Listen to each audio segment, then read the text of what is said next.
കുട്ടികൾക്കുണ്ടല്ലോ variety സ്നാക്കുകൾ എന്തായാലും ഇഫ്താറിന് കഴിക്കേണ്ടി വരും.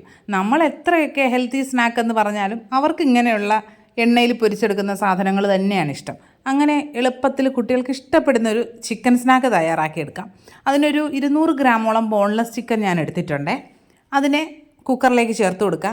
അതേ അളവിൽ തന്നെ ഒരു 2 വലിയ പൊട്ടറ്റോ എടുത്തിട്ടുണ്ട്. ഏകദേശം അതൊരു 200 ഗ്രാം തന്നെ വരും. അതിനെ തൊലിയൊക്കെ കളഞ്ഞിട്ട് 2ആക്കി മുറിച്ച് ഈ ചിക്കൻ്റെ കൂടെ തന്നെ ചേർത്ത് കൊടുക്കുക. ചെറുതാക്കുകയോ ചെയ്യരുത്. കുറച്ച് വെള്ളവും കൂടെ ചേർത്ത് കുറച്ച് ഉപ്പും ചേർത്ത് ഒരു 2-3 വിസിലടിക്കുമ്പോൾ നമ്മുടെ പൊട്ടറ്റോയും ചിക്കനും വെന്ത് കിട്ടും. പൊട്ടറ്റോ നമ്മൾ എപ്പോഴും വേവിക്കുമ്പോൾ വലിയ കഷ്ണങ്ങളാക്കി ഇട്ട് വേണം വേവിച്ചെടുക്കാനായിട്ട്. അല്ല എങ്കിൽ ഈ പൊട്ടറ്റോ പെട്ടെന്ന് വെന്തിട്ട് ആ വെള്ളം മുഴുവൻ അതങ്ങ് കുടിക്കും. അങ്ങനെ ആയിരിക്കുമ്പോൾ നമ്മൾ പിന്നെ സ്നാക്ക് ഉണ്ടാക്കാനായിട്ട് തുടങ്ങി അത് ഷേപ്പ് ചെയ്യുന്ന സമയത്ത് ഭയങ്കര ബുദ്ധിമുട്ടായിരിക്കും. അല്ല എങ്കിൽ നമ്മൾ ഓയിലിൽ ഫ്രൈ ചെയ്തെടുക്കുമ്പോൾ ഈ സ്നാക്ക് പൊട്ടി എണ്ണയൊക്കെ കുടിച്ച് ഭയങ്കരമായൊരു കഷ്ടപ്പാടായിരിക്കും. അതുകൊണ്ട് ഇനി പൊട്ടറ്റോ വേവിക്കാൻ വെക്കുമ്പോൾ ഇതുപോലെ വലിയ കഷ്ണങ്ങളാക്കി വെക്കുക. ഇനി നമ്മുടെ ചിക്കനും പൊട്ടറ്റോയും വേവിച്ച സ്റ്റോക്ക് ഉണ്ടല്ലോ, അത് കളയരുത്, മാറ്റി വയ്ക്കാം. അത് നമുക്ക് ആവശ്യമുണ്ട്.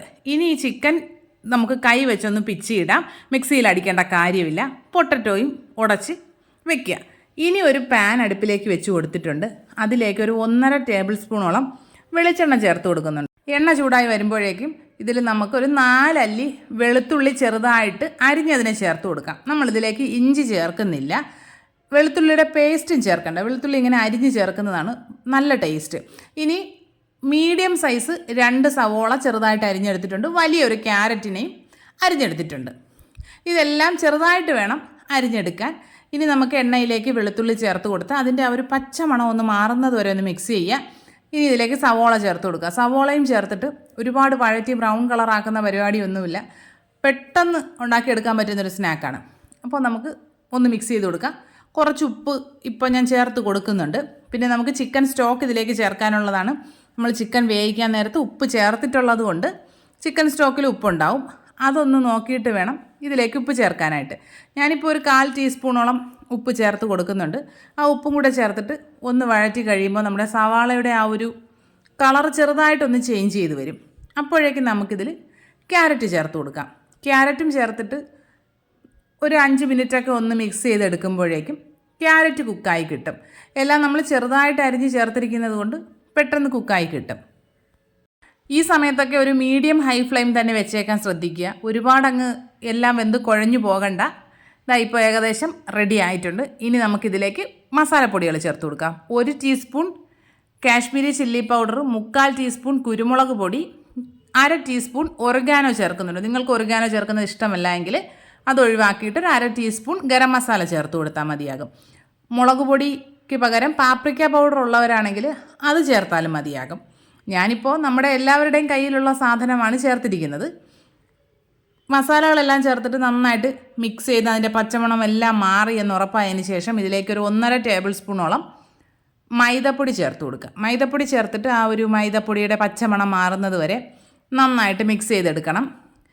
ഈ മൈദ ചേർത്തതിന് ശേഷം നമ്മൾ ഫ്ലെയിം ഒന്ന് കുറച്ചിട്ട് കൊടുക്കുക. ചിലപ്പോൾ അത് കരിഞ്ഞു പോകാനുള്ള സാധ്യതയുണ്ട്. ഇതെല്ലാം കൂടി നന്നായിട്ട് മിക്സ് ചെയ്തതിന് ശേഷം ഇനി ഇതിലേക്ക് നമുക്ക് ചിക്കൻ്റെ സ്റ്റോക്ക് ചേർത്ത് കൊടുക്കാം. എനിക്കിപ്പോൾ ഒരു 1/2 കപ്പ് ചിക്കൻ സ്റ്റോക്കാണ് ഉണ്ടായിരുന്നത്. അതുകൊണ്ട് ഞാനത് മുഴുവനായിട്ട് ഇതിലേക്ക് ഒഴിച്ചു കൊടുക്കുന്നുണ്ട്. 1 കപ്പ് വരെയൊക്കെ ചിക്കൻ സ്റ്റോക്ക് ഉണ്ടെങ്കിൽ ഇതിലേക്ക് ചേർക്കാം കേട്ടോ. അത് ചേർത്ത് കഴിയുമ്പോൾ കുറച്ചുകൂടി സമയം എടുക്കും അതൊന്ന് കുറുകി വരാൻ. ആ ഒരു വ്യത്യാസം മാത്രമേ ഉള്ളൂ. അല്ലാണ്ട് വേറെ കുഴപ്പമൊന്നുമില്ല. പിന്നെ 1 കപ്പിൽ കൂടുതൽ ചിക്കൻ സ്റ്റോക്ക് ബാക്കിയുണ്ടെങ്കിൽ അതിന് നമുക്ക് വേറെ ആവശ്യമുണ്ട്. അത് മാറ്റി വെച്ചിരിക്കുക. ഇനി ഈ ചിക്കൻ സ്റ്റോക്ക് എല്ലാം നന്നായിട്ട് വറ്റി നല്ല കുഴഞ്ഞ ഒരു കൺസിസ്റ്റൻസിയിലായി കിട്ടണം. മൈദ ചേർത്തിരിക്കുന്നത് കൊണ്ട് അത് പെട്ടെന്ന് തന്നെ കുഴഞ്ഞ് കിട്ടും.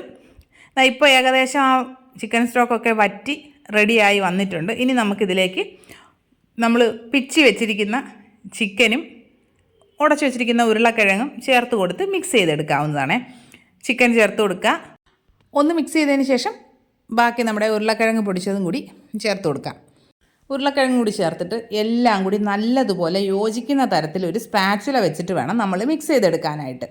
സ്പൂൺ വെച്ചൊക്കെ മിക്സ് ചെയ്ത് കഴിഞ്ഞാൽ അത്രയും അങ്ങോട്ട് മിക്സ് ആവാൻ ബുദ്ധിമുട്ടായിരിക്കും. സ്പാച്ചുല വെച്ചാകുമ്പോൾ അതാ ഇതുപോലെ എല്ലാം നന്നായിട്ട് യോജിച്ച് കിട്ടും. ഇനി ഇതെല്ലാം നന്നായിട്ട് യോജിച്ച് നമ്മുടെ പാത്രത്തിൽ നിന്നൊരു ബോൾ പോലെ ഉരുണ്ട് വരും. ആ ഒരു പരുവാകുമ്പോൾ നമുക്ക് ഫ്ലെയിം ഓഫ് ചെയ്ത് കൊടുക്കാവുന്നതാണേ. പിന്നെ ഇതിലേക്ക് നമുക്ക് വേണമെങ്കിൽ ഉപ്പ് നോക്കിയിട്ട് ഉപ്പ് ചേർത്ത് കൊടുക്കാം. എരിവ് കുറവാണെന്ന് തോന്നുകയാണെങ്കിൽ കുറച്ചുകൂടെ കുരുമുളക് പൊടി ചേർത്ത് കൊടുക്കാം. ഞാനൊരു 1/2 ടീസ്പൂണൂടെ കുരുമുളക് പൊടിയൊക്കെ ചേർത്തിട്ടുണ്ടായിരുന്നേ. ഇതിപ്പോൾ നന്നായിട്ട് പാനിൽ നിന്നൊരു ബോൾ പോലെ ഉരുണ്ട് കിട്ടിയിട്ടുണ്ട്. ഇനി ഇതിലേക്ക് കുറച്ച് മല്ലിയില കൂടെ ചേർത്തിട്ട് ഞാനതിനെ ചൂടാറാനായിട്ട് മാറ്റി വെച്ചിട്ടുണ്ട്. നമുക്കിത് കൈകൊണ്ട് മിക്സ് ചെയ്യണമെങ്കിൽ നന്നായിട്ട് ചൂടാറണമല്ലോ. നന്നായിട്ട് ചൂടാറിയതിന് ശേഷം ഈ മല്ലിയില എല്ലാ ഭാഗത്തേക്കും ഒന്ന് എത്താൻ വേണ്ടി ജസ്റ്റ് ഒന്ന് മിക്സ് ചെയ്യുക. അത്രയേ ഉള്ളൂ കേട്ടോ. ഒന്ന് ഉരുട്ടിയെടുക്കുന്നുണ്ട്. പിന്നെ അതിൽ നിന്ന് ചെറിയ ചെറിയ നെല്ലിക്ക വലിപ്പത്തിനുള്ള ബോൾസ് എടുത്ത് നമ്മൾ ഏത് ഷേപ്പിൽ വേണോ ചെയ്തെടുക്കാം. നിങ്ങൾക്ക് ചിക്കൻ ഡോണറ്റ്സ് തയ്യാറാക്കുന്നത് പോലെ ആ ഷേപ്പിൽ, വടയുടെ ഷേപ്പിൽ ചെയ്തെടുക്കാവുന്നതാണ്. ഞാനിപ്പോൾ സാധാരണ കട്ട്ലറ്റിൻ്റെ ഷേപ്പിലാണ് ചെയ്തെടുക്കാനായിട്ട് ഉദ്ദേശിക്കുന്നത്. ചെറിയ ചെറിയ ബോൾസ് എടുത്ത് നമ്മൾ കട്ട്ലറ്റിൻ്റെ ഷേപ്പിലാക്കി എടുക്കുന്നുണ്ട്. ചിക്കൻ റോള് പോലെ വേണമെങ്കിലും ചെയ്തെടുക്കാവുന്നതാണ്. ഇതുപോലെ നമുക്ക് ഇങ്ങനെ ഉരുട്ടിയെടുത്ത് ഷേപ്പാക്കി എടുക്കാം. ഞാനിപ്പോൾ കയ്യിൽ ഗ്ലൗസ് ഇട്ടിരിക്കുന്നത് കൊണ്ട് കയ്യിൽ ഓയിൽ തേക്കുകയോ ഒന്നും വേണ്ട. നിങ്ങൾ അല്ലാണ്ട് കയ്യിൽ വെച്ചിട്ടാണ് ചെയ്യുന്നതെന്നുണ്ടെങ്കിൽ കയ്യിൽ നന്നായിട്ട് ഓയിൽ തേക്കേണ്ടി വരും. ഇല്ലെങ്കിൽ ഈ ഉരുളക്കിഴങ്ങ് നമ്മൾ ഉടച്ച് ചേർത്തിരിക്കുന്നത് കൊണ്ട് കയ്യിൽ ഒട്ടിപ്പിടിക്കാനുള്ള സാധ്യതയുണ്ട്. ഇനി നമുക്കിതുപോലെ എല്ലാം തയ്യാറാക്കിയെടുക്കാം. ഞാനിപ്പോൾ എല്ലാം അതുപോലെ ഉരുട്ടിയെടുത്തിട്ടുണ്ട്. എനിക്ക് ഇത്രയും മിക്സിൽ നിന്ന് കിട്ടിയത് 19 കട്ട്ലറ്റാണ് ഉണ്ടാക്കിയെടുക്കാൻ കിട്ടിയത്.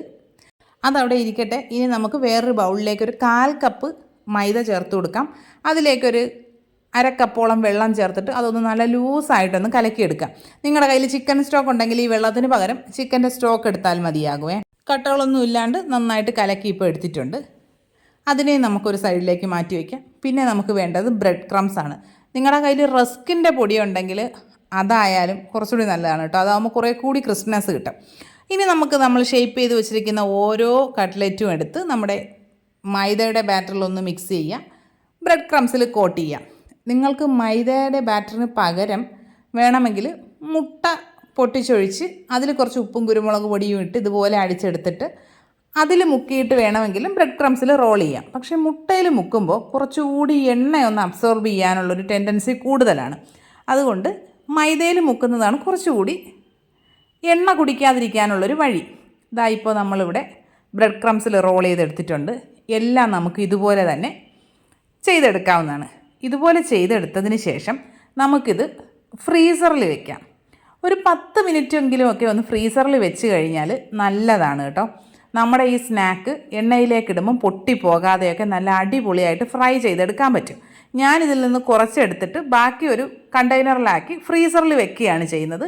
അതിനെ നമുക്ക് അടുത്ത ദിവസം ഫ്രൈ ചെയ്യാനായിട്ട് എടുക്കാം. നമ്മളിങ്ങനെ കണ്ടെയ്നറുകളിലോ സിപ്ലോ ബാഗുകളിലോ ആക്കി ഫ്രിഡ്ജിൽ വെച്ച് കഴിഞ്ഞാൽ നമുക്ക് ഇഫ്താറിൻ്റെ ടൈമിൽ എടുത്ത് ഫ്രൈ ചെയ്തെടുക്കാവുന്നതേ ഉള്ളൂ കേട്ടോ. ഇത് ഏകദേശം 1 മാസം വരെയൊക്കെ നമുക്ക് ഇങ്ങനെ തന്നെ ഫ്രീസറിൽ സൂക്ഷിക്കാൻ പറ്റും. ഇനി എണ്ണ നന്നായിട്ട് ചൂടായി കഴിയുമ്പോൾ നമ്മുടെ ഓരോ കട്ട്ലറ്റും ഇട്ടിട്ട് മീഡിയം ഫ്ലെയിമിൽ വെച്ചിട്ട് നന്നായിട്ട് ഫ്രൈ ചെയ്തെടുക്കുക. ഉള്ളിൽ മുഴുവനായിട്ട് കുക്കായതുകൊണ്ട് നമുക്ക് ആ പുറം ഭാഗം മാത്രം ഒന്ന് നന്നായിട്ട് ക്രിസ്പിയായി കിട്ടിയാൽ മതിയാകും.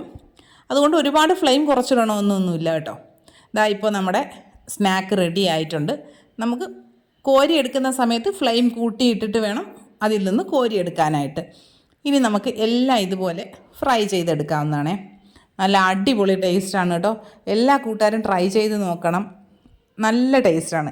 കട്ട്ലറ്റ് കഴിക്കുന്നത് പോലെ അല്ല, അതിൽ നിന്ന് വേറൊരു ടേസ്റ്റാണ് നമുക്കിതിന് കിട്ടുക. എല്ലാ കൂട്ടുകാരും ട്രൈ ചെയ്ത് നോക്കുക. ഫീഡ്ബാക്സൊക്കെ കമൻറ്റ് ബോക്സിൽ അറിയിക്കുക. വീഡിയോസ് ഇഷ്ടപ്പെട്ടാൽ ലൈക്ക് ചെയ്യുക, കമൻറ്റ് ചെയ്യുക, ഷെയർ ചെയ്യുക, സബ്സ്ക്രൈബ് ചെയ്യുക. ഇനി നമുക്ക് മറ്റൊരു വീഡിയോ ആയിട്ട് ഉടനെ കാണാം. ബൈ.